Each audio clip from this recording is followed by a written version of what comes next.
कानपुर तशद्दुद मामले के बाद से हालात को मामूल पर लाने की कोशिशें भी जारी हैं, लेकिन अब भी कुछ शरारती लोग ऐसे हैं जो कि माहौल को खराब करने की कोशिश कर रहे हैं।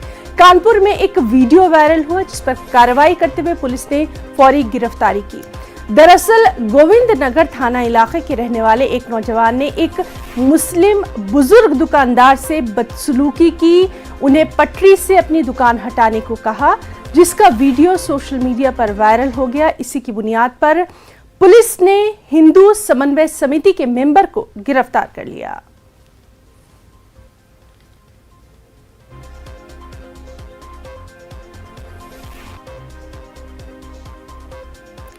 कानपुर से हमारे साथ मौजूद हैं हमारे नुमाइंदे संदीप सविता।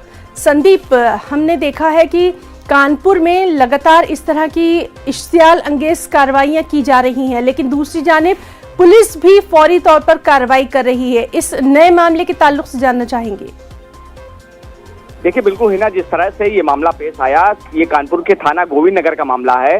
गोविंद नगर में जहाँ पर बाजार लगती है वहाँ पर कई सालों से ये बुजुर्ग दुकान लगाता था रोड पर, जिसको ये हिंदू समन्वय समिति का जो ये युवा है और बीजेपी का युवा नेता भी है, इसने वहां पर गाली गलौज की, जिसका वीडियो सोशल मीडिया पर खुद डाला। सोशल मीडिया पर जब ये वीडियो वायरल हुआ उसके बाद पुलिस ने तुरंत इसको संज्ञान में लिया और उसको गिरफ्तार कर लिया। जिस तरह से ये मामला सामने आया है कि कोई भी किसी भी तरह का, जिस तरह से सोशल मीडिया पर कोई भी चीज वायरल हो रही है, पोस्ट जो कि विवादित पोस्ट है, उस पर तुरंत ही तत्काल कार्रवाई हो रही है। इसी तरह से इसको भी, ये जो तुषार शुक्ला युवा नेता है बीजेपी का, इसको भी गिरफ्तार किया गया है।